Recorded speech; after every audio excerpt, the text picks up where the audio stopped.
Welcome to High-Yielding NEAT MCQs. Please pause the video after each MCQ. Choose your answer, then proceed. Please read all the NEAT traps and tricks for high score. Let's begin with our first question. Which sequence correctly represents the major events involved in respiration? The correct answer is B. Respiration follows 5 steps: pulmonary ventilation, gas diffusion at the alveoli, transport by blood, diffusion at the tissues, and finally cellular utilization. Remember, breathing is just the first step and is distinct from cellular respiration. Moving to question 2. Match the respiratory structure with the organism. Think about how different species exchange gases. The correct match is 1A, 2B, 3C, 4-D, and 5E. Respiratory structures vary based on habitat. Note that frogs use both skin and lungs for respiration, so don't limit them to just one mode. Question 3. Which statement is incorrect regarding respiration in animals? Consider the respiratory organs of various aquatic life forms. The incorrect statement is D. Not all aquatic animals respire exclusively through gills. Aquatic mammals like whales and dolphins use lungs to breathe atmospheric air. Always be cautious with absolute modifiers like all or exclusively in the video. Next, question 4. What is the primary significance of a continuous oxygen supply to cells? Why do our bodies need this constant flow? The correct answer is B. Oxygen is utilized for the indirect breakdown of glucose, amino acids, and fatty acids to release energy. This process supports cellular life. Be careful not to confuse this with direct oxidation. Question 5. Which sequence represents the correct pathway of atmospheric air up to the gas exchange region? Pay close attention to the order of the respiratory tract. The correct path is B. External nostrils, nasal chamber, pharynx, larynx, trachea, bronchi, bronchioles, and alveoli. A common mistake is swapping the order of the nasal chamber and the pharynx. Ensure you get that sequence right. Question 6 asks which structure is correctly paired with its function. Take a moment to evaluate the options. The correct pair is C. The larynx is involved in sound production. Remember, the epiglottis guards the airway during swallowing, and the pleura protects the lungs. Don't swap their roles. Question 7. Which structures are supported by incomplete cartilaginous rings? This is a key anatomical detail. The answer is B. The trachea, bronchi, and initial bronchioles are supported by incomplete cartilaginous rings to keep the airway open. Crucially, support ends before reaching the terminal bronchioles and alveoli, which are thin and flexible. Finally, question 8. Which sequence correctly describes normal inspiration? Consider the mechanics of breathing. The correct answer is B.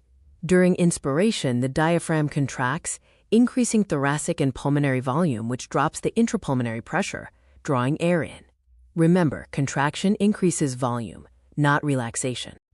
Next, question 9 asks for the correct order of events for inspiration. Let's look at the cascade from muscular contraction to air intake. The correct sequence is A. Diaphragm and external intercostal muscle contraction, leading to increased thoracic and pulmonary volume, causing a pressure decrease in air entry. Focus on the causal relationship. Question 10. Which lung volume or capacity is correctly matched with its value? Check the standard volumes closely. The correct match is B. Inspiratory reserve volume, or IRV, is between 2,500 and 3,000 milliliters. Be wary of common traps where ERV and RV values are swapped in options. Question 11. Which gas plays a relatively insignificant role in regulating respiratory rhythm? Evaluate how breathing is primarily controlled. The correct answer is B. Oxygen. While it seems intuitive, the primary chemical regulation of breathing is driven by carbon dioxide and hydrogen ions, not oxygen. Question 12. Which structures contain receptors that detect changes in carbon dioxide and hydrogen ion concentration? The answer is B. Peripheral chemoreceptors are located in the aortic arch and carotid artery. Don't confuse these sensors with respiratory effectors like the diaphragm. Question 13. How much carbon dioxide does every 100 milliliters of deoxygenated blood deliver to the alveoli for exchange? The correct answer is C. Approximately 4 milliliters of carbon dioxide. A helpful mnemonic is remembering that 5 milliliters of oxygen is delivered to tissues, while 4 milliliters of carbon dioxide is delivered to alveoli. Question 14. Which condition at the alveoli favors the release of carbon dioxide from carbaminohemoglobin? Think about the gas exchange environment. The answer is B, low PCO2 and high PO2. In the alveoli, these specific partial pressures promote the dissociation of carbon dioxide from hemoglobin, unlike the conditions in tissues. Finally, question 15. In which direction does the bicarbonate-related reaction proceed at the level of the alveoli? The answer is B. The reaction proceeds in reverse, ultimately producing carbon dioxide and water. This allows the carbon dioxide that was transported as bicarbonate to be released as gas and exhaled. Moving on to question 16. The oxygen dissociation curve is a vital concept in respiratory physiology. What exactly does it represent? The correct answer is B. It plots the percentage saturation of hemoglobin with oxygen against the partial pressure of oxygen. The result is a characteristic sigmoid or S-shaped curve. Next, question 17. Let's practice matching respiratory control centers with their specific functions and locations. The correct match is B. The pons houses the pneumotaxic center, while the medulla contains the primary respiratory rhythm center and a chemosensitive zone. Aortic arch receptors also help monitor CO2 and pH levels. Question 18. What can you tell me about the enzyme carbonic anhydrase and its role in human respiration? The correct answers are A and C. Carbonic anhydrase is found in high concentrations within red blood cells and is one of the fastest-acting enzymes known, essential for CO2 transport. Question 19. Consider the structure of a single hemoglobin molecule.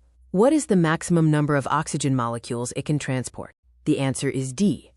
A single hemoglobin molecule is a tetramer with 4 iron-containing heme groups, allowing it to carry up to 4 oxygen molecules, which equals 8 oxygen atoms.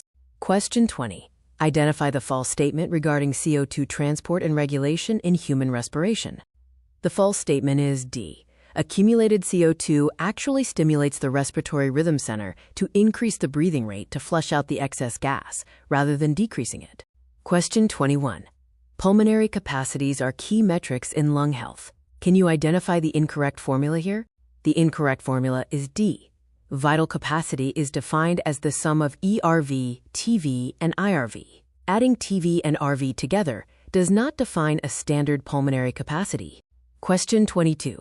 Let's do some math. If IRV is 3,000 milliliters, TV is 500 milliliters, and ERV is 1,000 milliliters, what is the vital capacity? The correct answer is C, 4,500 milliliters. Remember that vital capacity is the sum of ERV, TV, and IRV, and you must exclude residual volume from this calculation. Question 23. Finally, based on typical NCERT values, what is the correct descending order for these respiratory volumes?